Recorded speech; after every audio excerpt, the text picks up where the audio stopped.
Bom dia, queridos. Tudo bem com vocês? Como vocês estão? A paz a todos. Aqui quem vos fala é o pastor Mesaque e com muita alegria estamos juntos novamente agora para expormos o livro de 2 Samuel. Mas antes de iniciarmos, eu queria orar com você. Pai querido e Pai amado, estamos nesta manhã em tua presença. Nós queremos te adorar, te louvar e exaltar o teu santo nome. Pai querido, nós queremos agradecer a ti pelas tuas misericórdias que se renovam em cada manhã. Nós louvamos ao teu nome, ó Pai, porque cremos que o Senhor é o nosso Deus. Nós te louvamos pelo que tu és, pelo que tu tens feito, pelo favor imerecido através da tua graça, pela morte e ressurreição de Jesus Cristo, teu Filho. Pai querido, nós louvamos a Ti pela oportunidade de estarmos como igreja, Pai, um em cada parte, em cada local, diferente do outro, mas unidos por um propósito, ó Pai, de conhecermos a Tua Palavra. E conhecendo a Tua Palavra, nós temos a oportunidade de nos parecermos mais com o Senhor, de sermos santificados pela Tua Palavra, Senhor. Ó Espírito Santo, abra os nossos entendimentos, nos dê sabedoria, para que a Tua Palavra possa gerar vida em nós, ó Pai, que não seja apenas uma leitura, mas que a leitura da Tua Palavra, crendo, ó Senhor, em quem Tu és, possa gerar em nós uma vida transformada pela Tua Palavra. Muito obrigado, Senhor, pela oportunidade, em nome do Senhor Jesus. Amém. Queridos, o livro de 2 Samuel, assim como o professor Fábio citou ao iniciar o livro de 1 Samuel, eram um livro só e após a tradução da Septuaginta, eles foram separados em 2 livros. Os autores, quando nós olhamos lá em 1 Crônicas 29, citado também pelo professor Fábio, que diz assim: os atos, pois, do rei Davi, assim os primeiros como os últimos, eis que estão escritos nas crônicas de Samuel, o vidente, e nas crônicas do profeta Natã, e nas crônicas de Gade, o vidente. Então, por essa referência, nós temos nomes de possíveis autores dos livros de 1 e 2 Samuel. A autoria não seria o mais relevante do que as histórias que são narradas nos 2 livros. A data que eles foram escritos também é de difícil acerto devido a essa falta de informações. Então, contendo algumas histórias, algumas datas nas histórias dos livros, o livro de 2 Samuel acredita-se que foi escrito entre 931 a 722 a.C. Portanto, como os 2 livros eram apenas um, você vai perceber que a história que nós vamos ler no primeiro capítulo de 2 Samuel, ela traz referência na história do capítulo 30 e capítulo 31 que lemos de 1 Samuel. O capítulo 1, verso 1, ele traz uma referência da história que havia sido contada no capítulo 30 de 1 Samuel. Aqui conta que já fazia 2 dias que Davi havia chegado da vitória que ele teve sobre os amalequitas. E a partir do verso 2, então continua a história que estava sendo narrada no capítulo 31 de 1 Samuel. Vemos aqui que um jovem chega até Davi, ele tem terra sobre sua cabeça, e ele está com o bracelete e a coroa do rei Saul. Ele se prostra diante de Davi e é perguntado de onde ele vinha, então ele fala que veio lá do arraial, e ele fala: olha, tanto Saul como Jonatas estão mortos. E Davi questiona: como você pode ter certeza? E agora, a partir desse momento, ele começa a contar uma história que você vai perceber que é diferente da história que foi contada no capítulo 31 de 1 Samuel. Ele começa a dizer que chegando ali onde estava caído Saul e seu filho Jonatas, Saul estava sob sua lança, porém ainda estava vivo. E Saul pergunta de onde ele é, e ele fala que era um jovem amalequita. E Saul fala: olha, os carros do exército inimigo estão chegando e eu ainda tenho vigor de vida, embora eu vá morrer não daqui muito tempo. Então ele pede para que o jovem venha matá-lo. E ele obedece à ordem do rei Saul e mata o rei Saul. Então ele contando isso para Davi, nós vemos aqui que essa história é diferente. Por quê?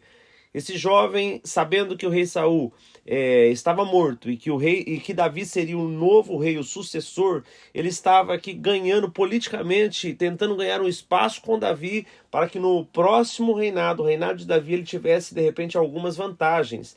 Mas mal sabia ele que ele estava dando a pior notícia que ele poderia dar para a vida dele. Davi faz jejum, se planteia, chora pela morte de Saul e depois o questiona: você não temeu levantar a sua mão contra o ungido do Senhor? E ao contrário do que o jovem estava planejando, Davi olha para ele e fala: olha, você é responsável pela sua própria morte. Sua boca testemunhou contra você quando você disse: matei o ungido do Senhor. Então Davi dá ordem para que ele fosse morto e ele foi morto imediatamente. E nós podemos perceber aqui que Davi foi coerente com tudo aquilo que nós vimos no livro de 1 Samuel. As oportunidades que ele teve de tirar a vida de Saul, e ele nunca o fez porque Saul era ungido do Senhor. E mesmo agora que Saul estava morto, nós vemos Davi continuar com a mesma coerência. Ele não estava agora feliz com a morte de Saul porque ele sucederia o trono.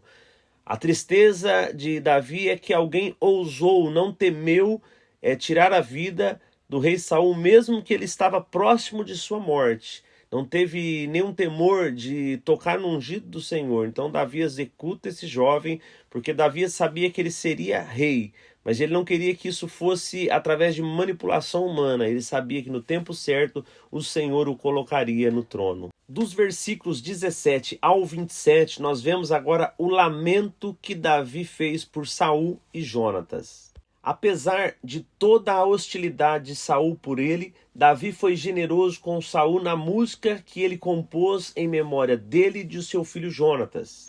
Davi sabia como os filisteus inimigos se regozijariam quando soubesse da morte de Saul. Assim ele implorou aos seus ouvintes que não permitisse que as notícias fossem ouvidas entre as cidades filisteias, para que as filhas dos filisteus não se alegrassem diante da derrota de Israel. Você vai ver neste lamento que Davi amaldiçoou o lugar onde Saul morreu. Portanto, ele elogiou a bravura de Saul e Jonatas e lembrou a prosperidade que Saul trouxe ao povo. No entanto, o sangue dos feridos, da gordura dos valentes, nunca se retirou para trás o arco de Jonatas, nem voltou vazia a espada de Saul. Mas, acima de tudo, ele se entristeceu com a perda do seu verdadeiro e fiel amigo Jonatas. Como caíram os valentes no meio da peleja, Jonatas, nos teus altos foi ferido. Angustiado estou por ti, meu irmão Jonatas. Quão amabilíssimo me eras, mais maravilhoso me era o teu amor do que o amor das mulheres. Como caíram os valentes e pereceram as armas de guerra. No capítulo 2, do verso 1 ao verso 7, nós vemos que Davi volta para Judá e é ungido rei. Logo no primeiro versículo nós vemos como Davi era dependente e necessitado da voz do Eterno. Então ele ora, pergunta se ele deveria voltar para as terras de Judá, e o Senhor diz que sim, e ainda ele pergunta especificamente para qual cidade. Olha o tamanho respeito e honra que Davi dava ao Senhor. Então o Senhor diz para ele voltar para a cidade de Hebrom. Então Davi pega as suas duas esposas, que era Ainoã e Abigail, e ele, junto com todos os homens que o acompanhavam e suas famílias, eles voltam, ele se estabelece tanto em Hebrom como também nos povoados vizinhos. Então os homens de Judá foram até Hebrom e ungiram ali Davi como rei da tribo de Judá. Então percebam que nesse primeiro momento, Davi ele é ungido apenas como rei da tribo de Judá e não de todo Israel. E Davi agora, no seu primeiro ato político, ele ficou sabendo que os habitantes ali de Jabes, Gileade, havia sepultado Saul. Então ele manda uma comitiva de mensageiros para agradecê-los pelo ato, dizendo que o Senhor os abençoaria pela lealdade demonstrada a Saul, o seu rei. Mesmo após sendo morto, eles o sepultaram, dizendo também que ele estava firmando a amizade deles com os homens de Jabes, Gileade, pela ação que tiveram, e que eles deveriam ser fortes, pois o seu rei Saul estava morto. E por último, a informação que ele dá é essa: porém eu, Davi, fui ungido rei pela tribo de Judá. Dos versículos 8 ao versículo 11 do capítulo 2, nós vemos mais um personagem entrar na história. O nome dele é Isbosete. Ele era filho do rei Saul e ele foi coroado rei de todo Israel. Apenas não estava reinando sobre Judá, porque já Davi o estava. E quem o colocou como rei foi o comandante do exército de Saul, que chamava Abner, que por sua vez também era primo do rei Saul. Dos versículos 12 ao versículo 17, nós vemos agora uma história que, como Isbosete não dominava por todo Israel, porque Davi estava dominando sobre Judá, é certo que haveria batalha para disputar quem reinaria sobre todo Israel. Então Abner, que era comandante do exército de Isbosete, leva todos os seus soldados e fica ali em Gibeon, de um lado do rio, e do outro lado do rio estava Joabe, que era comandante do exército de Davi, com todos os seus soldados. Então Abner faz uma proposta a Joabe: ao invés dos dois exércitos lutarem, separem alguns jovens do seu exército e eu algum do meu exército, e eles lutarão entre si. E aquele que vencer, venceu toda a batalha. E Joabe separa 12 jovens, e Abner também separa 12 jovens. E nós vemos no versículo 16 que cada soldado pegou o adversário pela cabeça e fincou-lhe o punhal. Então, resumindo, os 24 soldados caíram mortos ao mesmo tempo. Não houve quem vencesse, não houve um que sobrevivesse. No versículo 17 nós vemos que houve uma grande batalha naquele dia e Abner, com os soldados de Israel, de Isbosete, foram derrotados pelos soldados de Davi. Do versículo 18 ao 23, nós vemos mais uma história. Joabe tinha 2 irmãos, Abissai e Azael.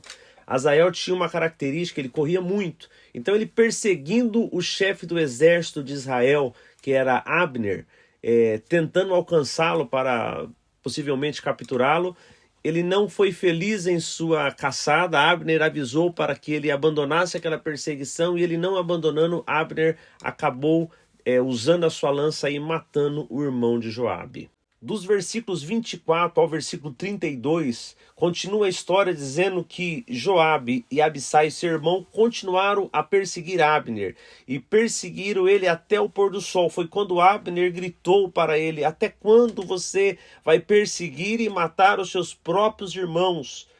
E Joabe cai naquele momento em consciência e fala: olha, se você, juro pelo nome de Deus, se você não tivesse falado, eu perseguiria vocês até o romper da manhã. Então a matança parou por ali, Joabe voltou e Abner também foi com o seu exército para a sua cidade. No versículo 30 nós vemos que quando Joabe voltou da perseguição, ele juntou o seu exército e viu que faltava 18 soldados além do seu irmão Azael. Porém, esses soldados de Davi, comandado por Joabe, haviam matado 360 benjaminitas que estavam com Abner na guerra. E o capítulo termina no verso 32, dizendo que Azael foi sepultado no túmulo do seu pai, na cidade de Belém. No capítulo 3, no verso 1, diz que essa guerra entre o exército de Davi e o exército de Isbosete durou por muito tempo e que Davi tornava-se cada vez mais forte, enquanto a família de Saul, através de Isbosete, iam se enfraquecendo. Do versículo 2 ao versículo 5, narra os filhos de Davi que nasceram em Hebrom. E você vai perceber que ele teve 6 filhos e os 6 filhos todos eram de mães diferentes. Na sequência agora, do versículo 6 ao versículo 11, nós vemos que Isbosete, embora era rei, filho de Saul, mas quem reinava, quem governava exatamente era Abner. Porque aqui nós vemos que Isbosete foi falar com Abner, pois ele havia se deitado com uma concubina que era de Saul, que se chamava Rispa. E quando ele foi questionado por Isbosete, ele se revoltou contra Isbosete, dizendo que ele havia feito tantas coisas para honrar a família de Saul, seus amigos e parentes, e agora estava sendo tratado e questionado dessa forma. Então ele ousa dizer a Isbosete que ele fosse castigado por Deus com todo rigor se ele não fizesse cumprir aquilo que Deus prometeu sob juramento, colocando Davi para ser rei de todo Israel e tirando o reinado da família de Saul. E no versículo 11 é que nós entendemos que quem governava na verdade era Abner e não Isbosete como rei, porque diz assim no versículo 11: Isbosete não respondeu nada a Abner, pois tinha medo dele. Do versículo 12 ao versículo 16, nós vemos que Abner não ficou apenas na ameaça que ele fez a Isbosete, pois ele manda uma carta a Davi, falando a Davi que queria fazer uma proposta onde ele se uniria com Davi para que Davi reinasse sobre toda Israel. E Davi responde que até aceitaria fazer um acordo com ele, desde que ele só comparecesse à presença de Davi se ele trouxesse Mical, que era a esposa de Davi. Para te localizar na história quem é Mical, quando Davi enfrentou o gigante Golias, uma das recompensas que Saul havia prometido para quem o vencesse era casar-se com sua filha. E quando Davi foi casar com a filha de Saul, ele tentando ainda matar Davi, porque ele estava já com ódio e ciúmes de Davi, ele ainda pede um segundo preço, que era os prepúcios de filisteus. E Davi vai lá e traz o dobro de prepúcio que foi pedido por Saul e então se casa com Mical. Porém, na perseguição de Davi, ela foi retirada de Davi e foi entregue a outro homem. Então agora, como Davi estava recebendo uma proposta de Abner, Davi agora, como um político rei que era, ele sabia que se ele estivesse com a sua esposa novamente, Mical, que era filha de Saul, isso soaria para todo Israel que Davi e a casa de Saul estava junto, que ele teria o mesmo direito de estar no trono sendo da família de Saul, afinal ele casou com uma filha de Saul que era uma princesa. Então você percebe que Davi agora aproveitou essa oportunidade para que politicamente ele pudesse ainda somar mais força ao seu reinado. E além de falar com Abner, ele envia carta a Isbosete exigindo que a sua esposa fosse levada a ele. Então Isbosete pede que peguem Mical, retirem ela da sua casa, do seu esposo e levem a Davi. E aqui é triste ver, porque quando nós olhamos no versículo 16, nós vemos que Paltiel, que era o esposo de Mical agora, ele fica tão desesperado que ele segue chorando enquanto a sua esposa é tirada para devolver a Davi, que foi o primeiro marido. E quando ele chega até certo ponto, no versículo 16, você percebe que Abner ordena que ele parasse de seguir, parasse de chorar e voltasse para a sua casa. E do versículo 17 ao 21, nós vemos que Abner ele envia mensagens às autoridades de Israel, da cidade de Benjamim, e ele agora diz para essas pessoas que Davi deveria ser feito rei, pois havia uma promessa que Davi livraria Israel do poder dos filisteus. E com a morte de Saul, os filisteus passaram a ter uma influência muito grande, afinal eles venceram aquela batalha no qual Saul foi morto. Então Abner, com todos esses argumentos, ele convence as autoridades de Israel e ele junta 20 dos seus homens e vai até Davi. Davi o recebe com um banquete. E neste banquete é firmado este acordo e ele ainda diz a Davi que deveria voltar para reunir todo Israel para que Davi fosse feito rei sobre todo Israel. E com este acordo, Davi o deixa ir e ele volta em paz para cumprir o acordo. Dos versículos 22 ao 27, narra que quando Abner foi embora em paz, no mesmo momento estava chegando Joabe com todo o seu exército, pois eles vinham de um ataque e trazia muitos bens. E assim que ele chega, ele é informado que Abner esteve ali e Davi o despediu em paz. Então Joabe fica irado e ele vai conversar com o rei Davi, dizendo: por que você fez isso? Você conhece Abner, sabe que ele veio aqui para tentar te enganar, descobrir os seus movimentos. E quando você vê Joabe com toda essa preocupação, ele tinha duas motivações. Primeiro, porque ele odiava Abner, porque Abner havia matado o seu irmão Asael naquela perseguição que lemos alguns versículos acima. E o segundo, porque Abner era comandante do exército de Israel.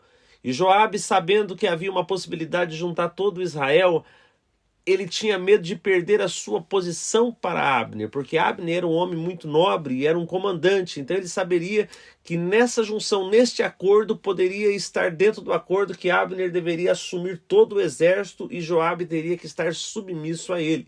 Então havia uma motivação de vingança e uma motivação política nessa reclamação. E quando ele sai da presença de Davi, ele manda um mensageiro sem avisar Davi, pedindo que avisasse para Abner que ele precisava voltar à cidade de Hebrom.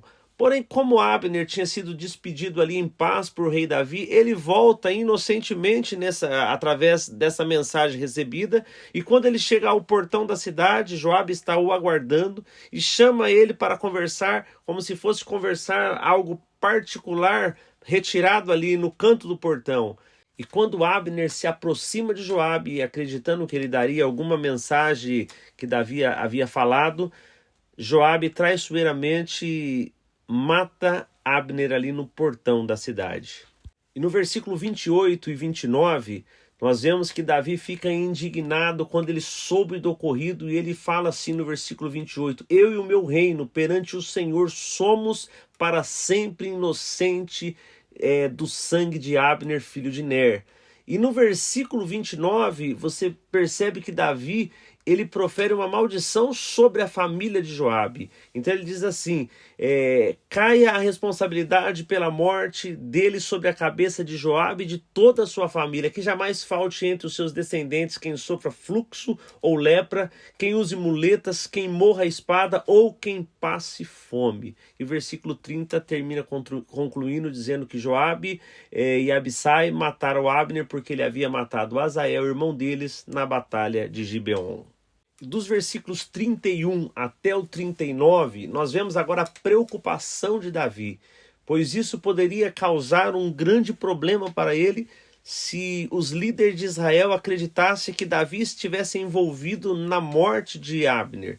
Então Davi, ele chama Joabe e todo o exército e pede que eles agora rasguem suas vestes, vestissem roupas de luto e que eles fossem chorando à frente. E Davi seguiu atrás da maca onde levava o corpo de Abner. Então fizeram o sepultamento em Hebrom e o rei chorou ali em voz alta. Davi precisava fazer com que todo Israel soubesse que eles estavam ali pranteando pela vida de um guerreiro que havia sido morto, que Davi não tinha culpa disso.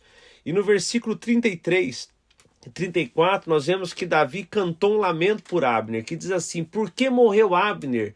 Como morrem os insensatos? Suas mãos não estavam algemadas, nem os seus pés acorrentados. Você caiu como quem cai perante homens perversos. Então todo o povo que estava ali pranteou junto com Davi, e o povo insistiu que Davi comesse alguma coisa, e ele disse, olha, eu juro em nome do Senhor que eu não como nada antes do pôr do sol. E aqui no 36 diz que o povo aprovou, ou melhor, o povo aprovava tudo que o rei Davi fazia. Então naquele dia, todo Israel reconheceu que Davi não tivera nenhum tipo de participação no assassinato de Abner. E nos versos 38 e 39, Davi fala diante dos conselheiros, olha, vocês não perceberam que hoje caiu um líder em Israel, um grande homem? E ele faz uma confissão no versículo 39, embora eu seja ungido rei, eu sou fraco ainda. Os meus sobrinhos, que Zeruia era irmã de Davi, então os meus sobrinhos, filhos de Zeruia, são mais fortes do que eu. Pois ele percebeu que eles fizeram algo que era totalmente contra a vontade de Davi. Davi não sabendo, não teve como evitar que isso ocorresse. E ele termina dizendo que o Senhor retribuísse ao malfeitor de acordo com as más obras de suas mãos. E nós veremos que por conta dessa atitude de Joabe, em toda a história de Davi daqui para frente, nós vamos perceber que sempre Davi está lembrando deste fato. E quando está no dia da sua morte, você vai perceber, quando estivermos lá na frente na leitura, o conselho que Davi dá para o seu filho Salomão tem a ver com o que Joabe fez nessa atitude de matar Abner. Queridos, e assim finalizamos mais um dia de leitura da palavra do Senhor. Eu quero deixar uma reflexão para vocês.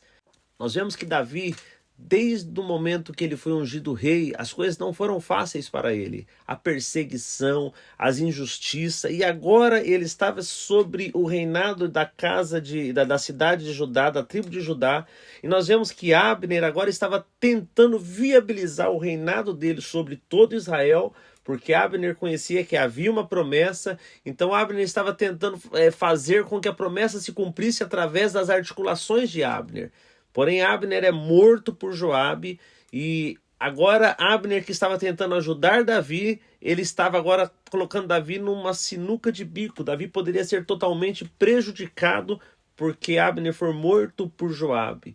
E nós vemos mais uma vez que não foi a força humana, não foi a articulação humana que colocou Davi sobre o trono, mas nós vamos ver no decorrer da história do livro de 2 Samuel que foi a mão do Senhor, que foi Deus que estava elevando Davi para que ele subisse e assumisse o reino de todo Israel.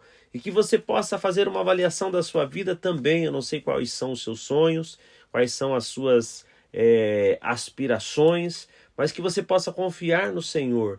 Às vezes nós queremos usar do jeitinho brasileiro para viabilizar uma promessa, para viabilizar alguma coisa que nós cremos que vai acontecer conosco, mas que você não tente manipular os dias ou as situações, que você confie no Senhor. Se o Senhor prometeu algo a você, Ele vai cumprir. A sua parte é se posicionar. Nós vemos que Davi em todo o tempo ele se posicionou, ele não tocou, ele não quis matar Saul, ele não quis pôr a mão, porque ele confiava que o Senhor ao tempo certo faria com ele aquilo que ele prometeu. Então a sua parte é se posicionar como homem, como mulher de Deus, andar nos princípios da palavra do Senhor, que ao tempo certo o Senhor vai entregar a você aquilo que ele prometeu. Que Deus o abençoe e tenham todos um dia abençoado em nome de Jesus.